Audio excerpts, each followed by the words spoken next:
La desaparición de la abuela.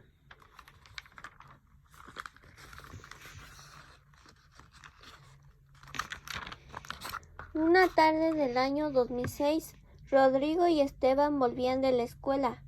Rodrigo estaba por terminar la secundaria y Esteban la primaria. Los hermanos se entendían y se querían extrañablemente. Aun cuando el segundo ya salía de la niñez y el primero entraba de lleno en la adolescencia. Rodrigo y Esteban compartían dos pasiones, el fútbol y las computadoras.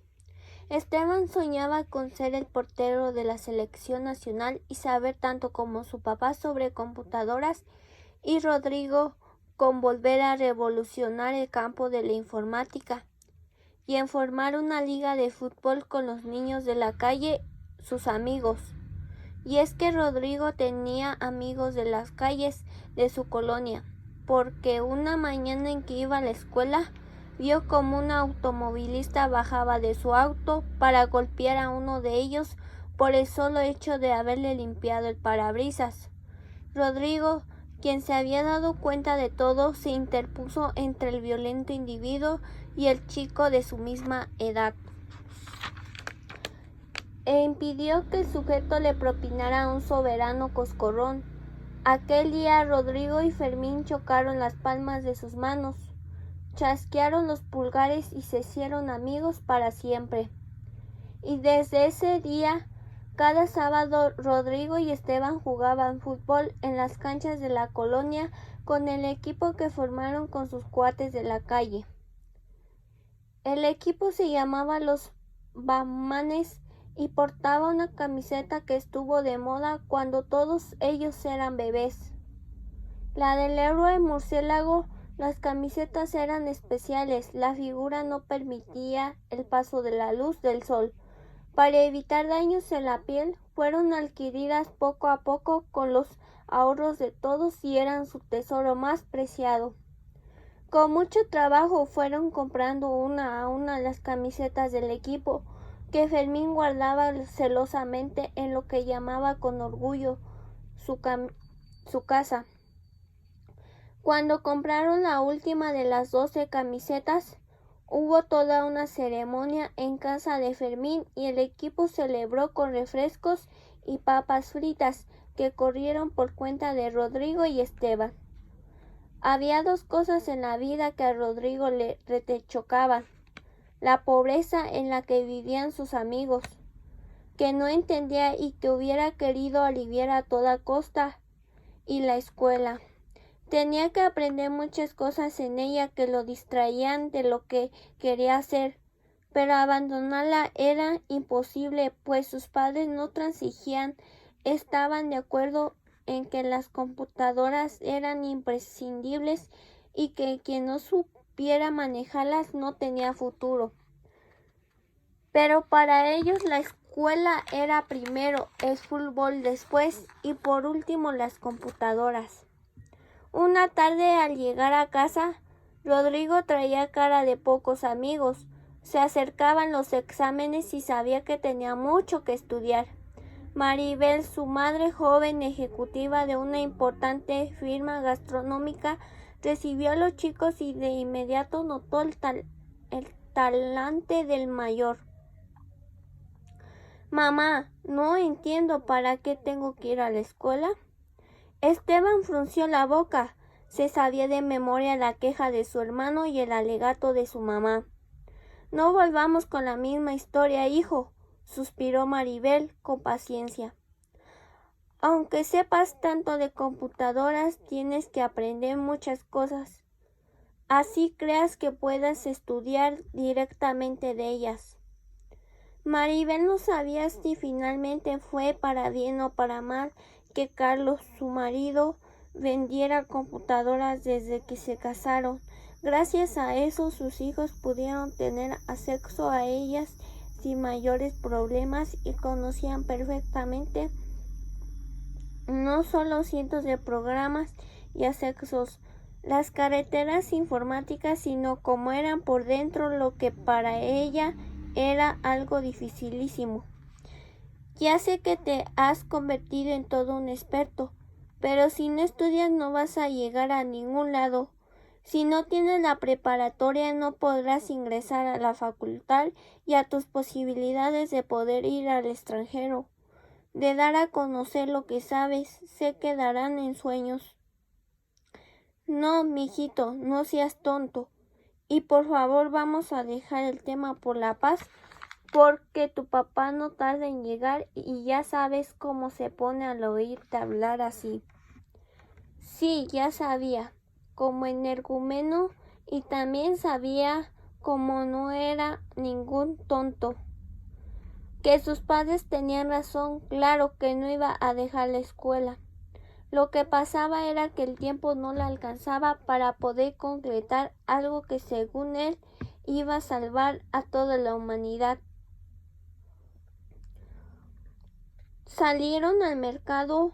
Apareció también un virus superpoderoso que tenía aterrado al planeta entero. Las vacunas convencionales no servían de nada y nadie se explicaba el porqué. El apavirus, como se había bautizado a ese engendro destructor, podía volver inútiles los SIEMs, así como redes y rutas informáticas en un santiamén y hasta dañar programas satelitales. Era un enemigo que nadie había podido destruir, ni los japoneses. Y Rodrigo estaba seguro de lograr el remedio definitivo. Había descubierto que el virus provenía de una estación espacial y soñaba con poder identificarla. Era un descubrimiento, su descubrimiento, y sabía que si lograba dar con la estación sabría qué clase de virus era y entonces podría destruirlo a nadie. Se le había ocurrido pensarlo. Los expertos se habían dedicado a elaborar programas antivirus cuando la batalla tenía que darse en el espacio, pero eso requería de mucho tiempo y él no lo tenía. Cuando no era la escuela era el fútbol o era Esteban, que siempre le pedía ayuda para hacer la tarea o lo apuraba para echarse una cascarita, o eran sus clases o era Natalia, su compañera de clases, quien por fin había aceptado ser su mejor amiga. Rodrigo suspiró resignado. No había nada que hacer, únicamente esperar a que el tiempo pasara y el tiempo pasaba lento, muy lento. Su madre le alborotó el pelo con un gesto de ternura y lo apuró. Anda, ayúdame a acabar de poner la mesa. Y tú, Esteban, que no hablas y nada más escuchas, ayúdale a tu hermano. Cuando los muchachos se dirigieron a la cocina por vasos y platos para poner la mesa, escucharon que su madre exclamaba dolorosamente en voz baja. Si su abuela volviera. Rodrigo y Esteban se miraron entre sí y luego se acercaron a ella. ¿Qué dijiste, mamá?, apremió Rodrigo. No, nada. Titubeó nerviosa. ¿Cómo no, mamá? Te oímos perfectamente. Dijiste si su abuela volviera. ¿Qué, no se murió? Siempre has dicho que se murió cuando yo tenía 4 años. Maribel trató de que su voz sonara firme. Fue una manera de hablar. Hijos, su abuela se murió hace 10 años. Lo que pasa es que todavía la extraño mucho. Rodrigo supo que su mamá no estaba diciendo la verdad.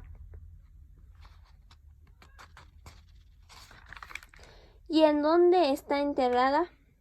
Maribel no se esperaba la pregunta y dijo lo primero que le vino a la mente.